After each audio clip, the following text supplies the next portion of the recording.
Two of the strongest individuals in Arcadia aren't enough for you? Or perhaps you need a quick bowl of purpleberry... Wait, what? What did she just say? Her and Ruth are the most powerful individuals in this. What a joke. What a joke. Outerworlds 2 is getting torn apart in the comments section. Even Xbox UK made a meme about the criticism that Obsidian is receiving, but is it really that bad? Steam reviews are putting it well into the 70s with mostly positive. Hey everyone, I'm Caveman and I just finished my 70-hour playthrough 100%ing this game, and in this video I'm going to share my full experience and review, where I hacked hundreds of thousands of bits, I escaped the map, I tested every weapon in the game, I read and witnessed some crazy situations. Feel free to jump to the chapters you want, hit that bookmark and subscribe button while you're down there, but we're going to start off with the gameplay, breaking down all the important and unique mechanics, the combat, economy, the experience flow, how the game comes together. Then we're going to go into storyline and lore, discussing the characters and their progression, the factions, and just generally how the narrative comes together. Then we're going to talk about, is this game too woke? Are they pushing some kind of agenda? We're going to go into general typical reviews of performance, graphic fidelity, and stuff like that. And then we're going to have a discussion around the end game and replayability. Let's get started with the combat. Do the weapons feel epic? Does the melee have a weight? And are the abilities awesome? Yes, they are, but not until like level 20. Look, I just finished playing Battlefield 6. You can see my review here, and Black Ops 7 before that, and those games just have such high speed, high intensity, great gunplay that it makes Outerworlds just feel basic and bland. Like they really haven't evolved in the last decade. It's not until the mid-game where these weapons start to evolve and fit well with your character, progression, and skills. Then you get to mod and perks on top of that. That's when things start to move. I will note, I was maxing out hacking and speech, so I'm not really supposed to see a massive change in weapons, but I wanted to unlock as many dialogue options as possible. Next playthrough, I'm going to be doing melee because there is one sword that is just so ridiculous. I'm going to be making a top build. You probably see it around here, maybe the thumbnail already made, and that is one you are going to want to see. But I don't really change weapons for the longest time in the early game. I got a telescope rod somewhere on the first world and a repeating rifle, and that lasted me long before I needed to change. Ammo is quite expensive and hard to get early on too, so I just went with the cheapest, which was a lot of melee, some of the light rounds, and in general, the combat just felt blah. Until the enemies got really strong. Then we started to have some really cool battles where you needed to trigger status effects to really secure a victory and not have all your companions die super early. This is where combat started to get fun, at least until I found this weapon. Then I was on easy mode the rest of the game, but in those 10 to 20 hours in the middle, it was feeling really good. It had great rhythm, my shots needed to land, and it was just awesome. Now, like I said, once I found that build, it was super easy, and I probably should have increased the difficulty, and it would have been a lot more fun, but I was also trying to just quickly get this game finished so I could post this review.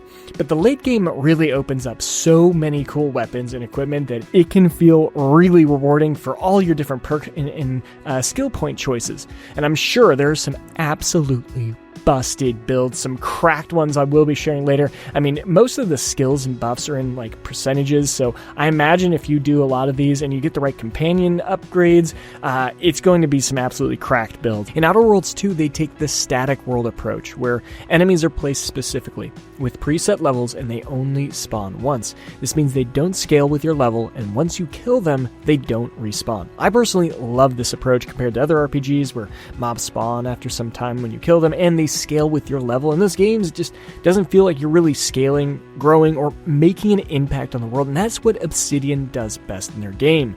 You will walk around, and it truly feels like most of your actions will make an impact and be referred to at some point later in the game, and that just feels awesome. I'll dive more into that in the storyline later, but this also makes the money and experience limited, and by money I mean bits, and to what's on the map.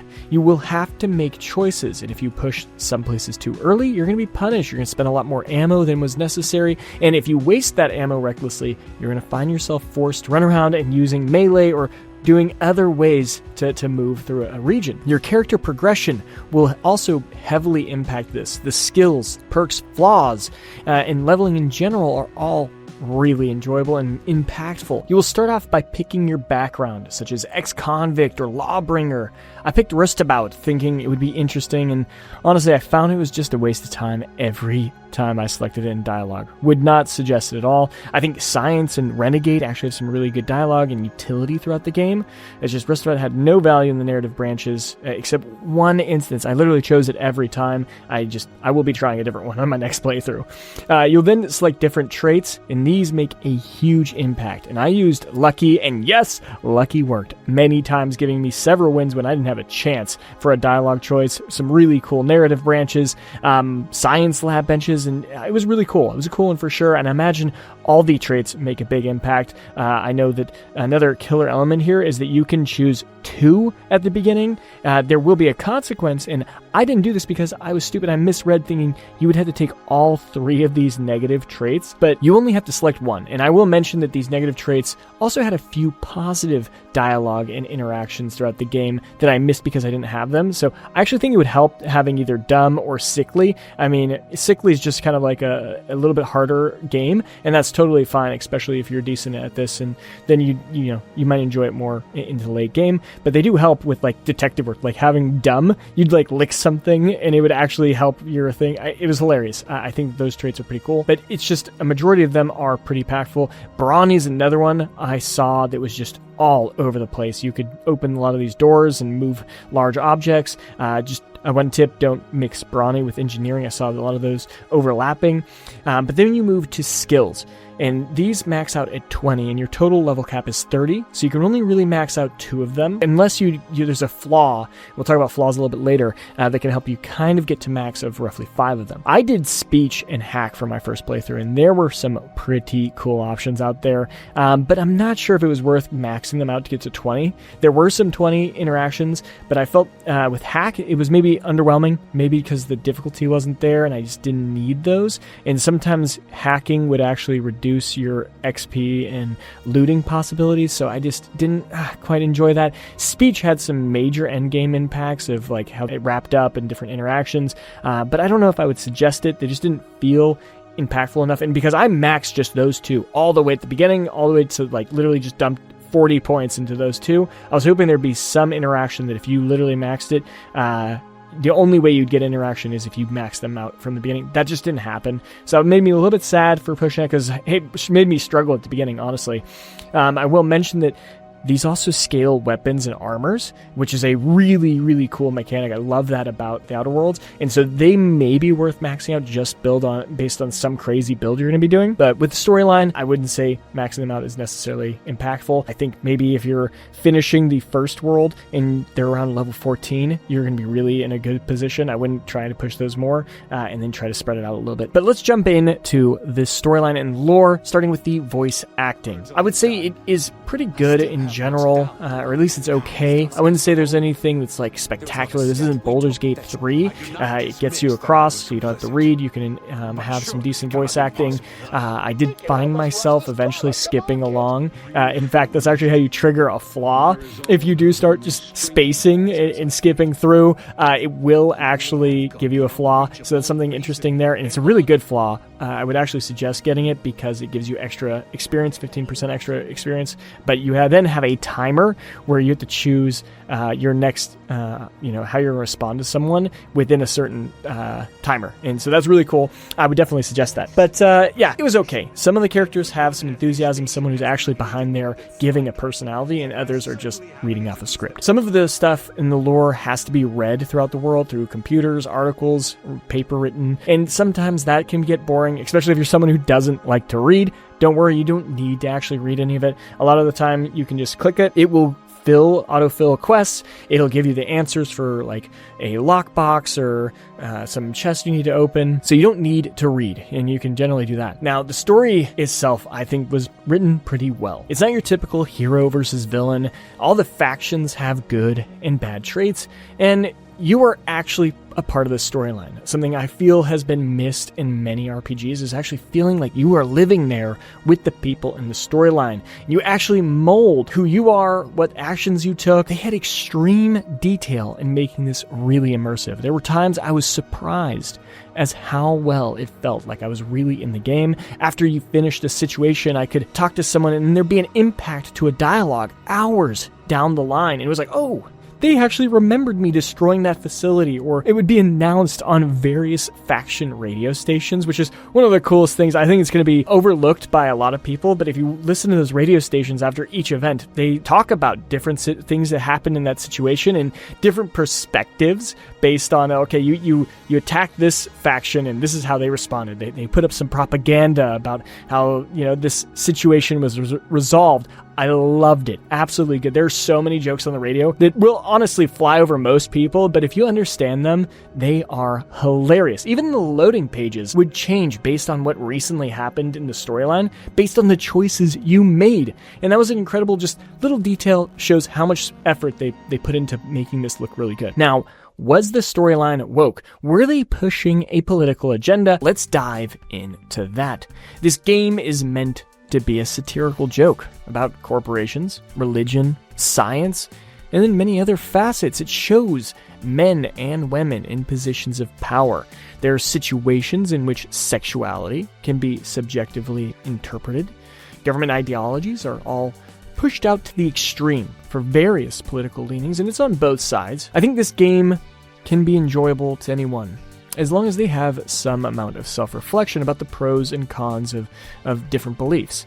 I feel this game is structured well as a modern RPG with balanced storytelling. And I do mean balanced. There's only one spot I felt could be misread, and that was the hook I used. It's a bit of a spoiler, so feel free to skip if you don't want to know. But if you're able to convince both Auntie Annie and Ruth to join forces against the console, they will join you in this battle. And it's supposed to be this epic final battle, but they only bring themselves in like 4 other troopers. This is meant to be one of the biggest. So I asked, is this all the troops you brought? That's actually the line they wrote in there. And Annie writes back saying, oh, why? When we are the most powerful individuals in the game. And that's a joke. Like, it's literally a joke. And I'm not saying that because they're women or they're old, or maybe this is intentional. They're trying to make it a joke, but it's because they have zero lore building up them as powerful women. Or war machines is what they're supposed to be. To get to this point, we actually had to get Annie's body, this mechanical body, and I, may have unalived her shortly after giving her new body to test out how strong it was. Well, guess what? It only had 70 HP. It was a one-shot. Not to mention her head is just in a jar. It's a joke. Now, Ruth can be interpreted as powerful, but she's really just a seer, good calculations and foresight nerd. She's a prophet, not a one-woman army.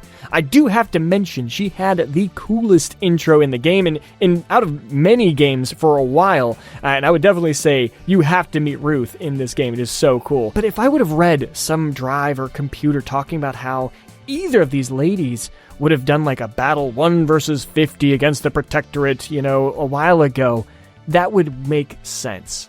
But they made it feel forced, and that was like, that's the only time I really felt like, okay, did they mean to make it like women power, like so powerful? Whatever. Anyways, they're not shoving any ideology in your face. It has representation of what modern society looks like. However, with this new edgy kind of look with the capitalism and political and science pushed out to the extremes, the narratives and jokes about these topics are pushed to the edges, and I find it hilarious. But I do imagine some won't. I think this game is more enjoyable for people who like clever, witty humor. Sometimes it's so blunt it'll smack you in the face, but other times it's going to be super subtle, and you'll just be walking and you'll hear something or you'll ask a question and you're like, wait, what? Did they just say that? It really does provide this steady comedic relief that I really think just hits a spot I've never felt in another game. Some of these jokes will go right over the head of many people who've never worked, never been religious, or really deep in science.